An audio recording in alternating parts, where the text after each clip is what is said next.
Madame Claire Onkan Ayebona, bonjour. Bonjour Carole. Merci beaucoup d'avoir accepté notre invitation. Je vous en remercie également. Alors, pour ceux qui se souviennent, vous avez été ministre en charge de la famille. Vous êtes aussi, actuellement, vous êtes magistrate à la Cour suprême et aussi vous êtes présidente et fondatrice de la Fondation Regard d'amour.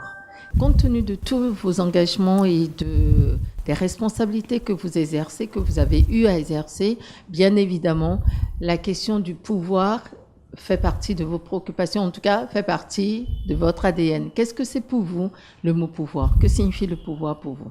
Je pourrais définir le pouvoir comme des prérogatives que nous exerçons en fonction de notre leadership, de notre statut, aussi bien en famille, dans la communauté que dans le milieu professionnel.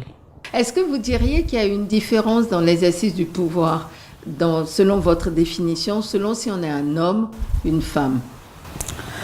C'est vrai que nous sommes dans un milieu culturel où on n'admet pas facilement l'exercice du pouvoir par la femme, même en famille, parce que je parlais tout à l'heure des prérogatives que nous pouvons exercer même en famille. Quand on estime que, même si on reconnaît quelque part l'autorité parentale ou l'égalité entre l'homme et la femme, quand on se retrouve en famille, les gens veulent que ce soit toujours l'homme qui soit celui qui exerce les pouvoirs. Mais en réalité, la femme, c'est celui sur qui repose la famille. Et quand elle ne s'impose pas un leadership qui lui permet aussi de prendre des décisions, parce qu'en exerçant un pouvoir, vous êtes obligé de prendre des décisions. Donc, quand elle ne se met pas dans cette position qui lui permet de prendre des décisions pour compléter les actions du mari, la famille en souffre un coup. Tout à fait. Est-ce que vous diriez, comment est-ce qu'on arrive à préserver l'équilibre vie professionnelle, vie familiale? Vous, ça semble être une évidence quand on vous écoute, mais est-ce que c'est si facile que ça? C'est pas toujours facile, surtout quand on est jeune femme, avec encore les contraintes de maternité et de gestion de la famille. Et quand je parle de la gestion de la famille, je parle toujours de la gestion du mari. Parce que les hommes m'en voudraient. Mais je dis au niveau de la famille, la femme a tellement de charges. En réalité, c'est la femme qui prend l'homme en charge en famille. Elle a tellement de charges que, ajouter à ce qu'on attend d'elle sur le plan professionnel par rapport à l'éducation des enfants, ce n'est pas toujours facile. C'est en cela que la compréhension du partenaire est encore nécessaire. Si vous avez un partenaire qui vous encourage à développer ce leadership, qui vous encourage dans le partage non seulement du pouvoir, mais aussi des tâches qui peuvent vous empêcher d'aller vers l'exercice du pouvoir, quand vous avez un partenaire comme ça marche et vous parvenez à maintenir l'équilibre dans la famille. Et quand on ne l'a pas? Quand on ne l'a pas, c'est assez difficile, mais pour l'avoir, il suffit surtout de la compréhension, du dialogue et beaucoup de communication. Quand vous ne communiquez pas, que ce soit au niveau micro ou au niveau macro, si vous êtes un chef d'État ou un responsable d'entreprise, si vous ne savez pas communiquer avec vos collaborateurs, si vous ne savez pas échanger avec ceux qui doivent faire le travail avec vous, vous tombez dans la dictature et ça ne marche pas. Et nous, les femmes, nous avons parfois un problème pour bien communiquer parce qu'on n'a pas été éduqués à prendre la parole en public. Ou parfois, nous avons du mal quand d'autres prennent la parole pour nous dire ce qui ne va pas, nous avons du mal à accepter les critiques. Or, quand vous êtes dans l'exercice du pouvoir, c'est que vous êtes dans l'action. Quand vous êtes dans l'action, nécessairement, vous commettez des erreurs. Et si vous n'avez pas une oreille pour écouter les autres, pour écouter les critiques, pour savoir qu'est-ce qui est bon dedans, qu'est-ce que je peux prendre dans ce qui se dit pour m'améliorer, si vous n'avez pas cette ouverture d'esprit, c'est difficile pour vous de bien exercer un pouvoir, même si on vous le donne sur un plateau d'or comme ça. On dit souvent que les femmes qui ont réussi ou qui ont du pouvoir, qu'elles ont dû sacrifier quelque chose. Est-ce que ça a été votre cas? Je crois que j'ai sacrifié un peu de ma liberté. Ma liberté, surtout d'aller et venir, parce que je suis une femme très expressive. J'aime l'art sans être artiste, j'aime danser, j'aime chanter, j'aime beaucoup parler. Mais quand vous êtes à un niveau donné de l'exercice de pouvoir, où vous êtes sous les feux des projecteurs, vous êtes contraint à une certaine obligation de réserve qui vous empêche désormais de pouvoir jouir de toute votre liberté. Beaucoup de femmes que j'ai rencontrées ont parlé du choix du partenaire, du compagnon, du conjoint, mais aussi la compétence technique qui n'est pas négociable en fait. Ça veut dire que le travail, la compétence technique, c'est fondamental pour la reconnaissance de votre expertise. Quel message vous pouvez leur délivrer justement? Ce que je recommande toujours, c'est que Dieu nous accorde une très bonne santé. Ça, c'est l'essentiel. Quand vous avez la bonne santé, il faut savoir vous battre, savoir que nous sommes dans un monde d'injustice et d'inégalité. Et cette injustice, ce n'est pas seulement entre hommes et femmes, c'est entre aussi les pauvres et les riches. C'est entre les bien portants et les moins bien portants. Donc, ce n'est pas une opposition homme-femme, mais simplement c'est la nature, je ne dirais pas la nature, mais nous avons été un peu forgés comme ça et nous devons travailler pour changer un peu cette mentalité.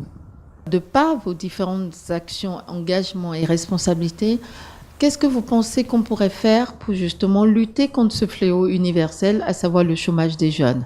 Ce que je demande aux jeunes, surtout aujourd'hui où nous sommes dans un contexte où il y a plus d'engagement systématique, c'est d'abord l'esprit d'entrepreneuriat, mais également un engagement à bien faire. Nous avons aujourd'hui des jeunes qui cherchent de l'argent, mais pas du travail. On leur propose de faire un travail. La première préoccupation, c'est d'abord savoir qu'est-ce que je vais gagner. Moi, j'ai toujours conseillé aux jeunes qui sont en quête d'emploi d'accepter les stages bénévoles. De commencer par accepter des stages bénévoles, même si les parents doivent en mettre un peu pour leur déplacement, ils n'ont qu'à se serrer la ceinture. À travers ces stages, ils vont accumuler beaucoup d'expériences, des expériences qu'ils vont pouvoir monnayer plus tard. Imaginons que vous avez un jour pour changer le monde. Par quoi commenceriez-vous?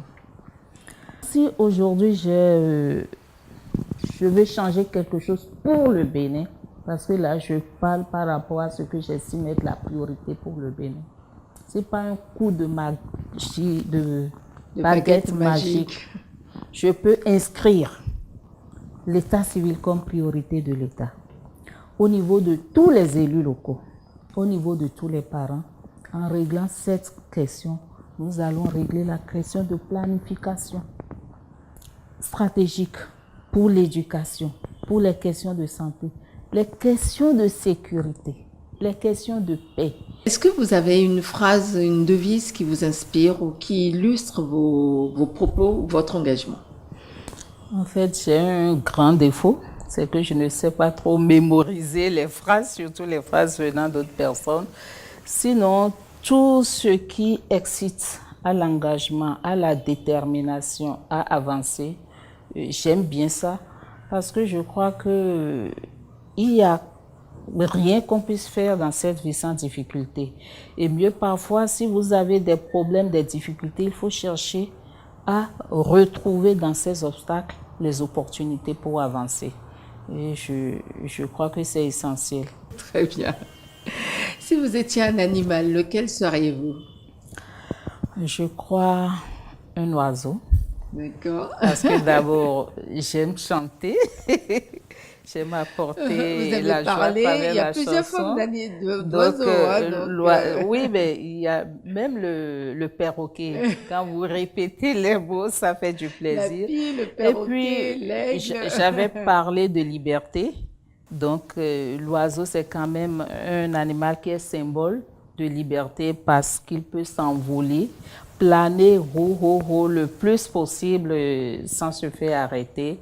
Et je crois que l'oiseau symbole bien l'animal que je souhaiterais être. En préparant cette rencontre, on vous avait demandé de venir avec un objet, une photo, en tout cas quelque chose qui pour vous symbolise le pouvoir et la féminité. Qu'est-ce que vous nous avez apporté? J'ai apporté 2 objets. Il y a d'abord ceci. Vous voyez, c'est fabriqué par les artisans d'Abomey, d'où je suis.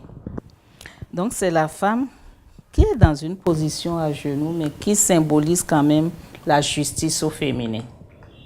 Et à travers ça, je vois la femme, quelles que soient les conditions dans lesquelles elle se trouve, elle cherche toujours à maintenir l'équilibre de la famille et l'équilibre dans la société.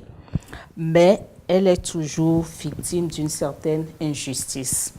Et c'est pourquoi, à des moments donnés, nous devons pouvoir élever la voix pour crier notre indignation par rapport à la marginalisation de la femme. Et c'est là ce second symbole. Très bien. Mais merci beaucoup, en effet. Très bien. Si une petite fille regarde cette émission et déclare « Moi, quand je serai grande, je voudrais être Claire Pongan Ayebona », vous lui diriez quoi? Je lui demanderai d'abord pourquoi. D'accord. Parce qu'il ne faut pas vouloir ressembler à quelqu'un à cause de son apparence, de sa beauté, mais surtout par rapport à ce que la personne inspire. Alors si quelqu'un veut me ressembler, je dirais d'abord, il faut que petite fille, tu travailles dur à la maison pour aider maman et que dans le même temps, tu puisses bien apprendre tes leçons pour être la meilleure à l'école. Parce qu'il faut toujours savoir allier les deux. Notre entretien touche à sa fin. Pour vous, Claire, le mot pouvoir en un mot ou en une phrase? Le mot pouvoir, c'est une position dominante qu'on peut utiliser, pas pour dominer les autres, mais pour les servir. Très bien, mais vraiment merci beaucoup. Je vous en prie.